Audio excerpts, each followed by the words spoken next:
দেশের আকাশে পবিত্র মাহে রমজানের চাঁদ দেখা গেছে।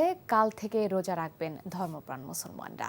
প্রথম রমজানে মসজিদে মসজিদে বাদ এশাত তারাবি নামাজে মুসল্লিদের ভিড়।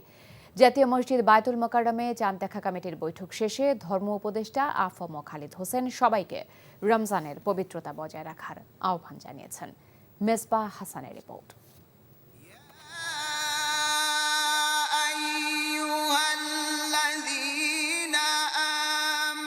মুসলিম উম্মার আত্মশুদ্ধির প্রস্তুতি।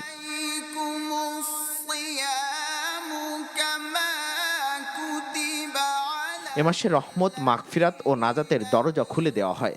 তাই তো ধনী গরিব সবাই মিলেছে এক কাতারে। রমজান একই সাথে সংযম ও তাকওয়া অর্জনের মাস। ধর্মপ্রাণ মুসলমানরা তাই তো ছুটে এসেছেন আল্লাহর নৈকট্য লাভের আশায়।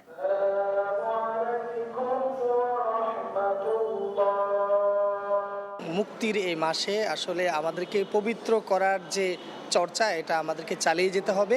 আল্লাহ আমাদের সবাইকে একদম রমাদানের শেষ পর্যন্ত ভালোভাবে আমাদের আমলগুলো করার তৌফিক রহমত দান করুন। আত্মশুদ্ধির এই মাসে শুভেচ্ছা জানান ধর্ম উপদেষ্টা। রমজানে ইফতার ও সেহরির প্রয়োজনীয় নির্দেশনা দেন তিনি। বাংলাদেশের আকাশে পবিত্র রমজান মাসের চাঁদ দেখা গেছে। রোববার থেকে 1446 হিজরি সালের পবিত্র রমজান মাস গণনা শুরু হবে। দ্রব্যমূল্য বৃদ্ধি পায় এবং নিত্য ব্যবহার্য দ্রব্য সামগ্রী হোল্ডিং করে রাখে। তো সরকার এ ব্যাপারে অত্যন্ত সচেতন রয়েছে এবং বেশ কিছু জরুরি পণ্যের উপর শুল্ক সরকার প্রত্যাহার করে নিয়েছে। পবিত্র এই মাসে যাতে ধনী গরিব সকলে সেহরি ও ইফতার করে রোজা রাখতে পারেন, সেজন্য দ্রব্যমূল্যের দাম না বাড়ানোর জন্য ব্যবসায়ীদের প্রতি আহ্বান জানান ধর্ম উপদেষ্টা। রহমত, বরকত ও মাগফিরাতের বার্তা নিয়ে শুরু হলো মাহে রমজান। কোরআন নাজিলের এই মাসে সবার একটি চাওয়া, আত্মশুদ্ধির মাধ্যমে নিজেকে কুলস মুক্ত করে শুরু হোক বাকি 11 মাসের পথ চলা।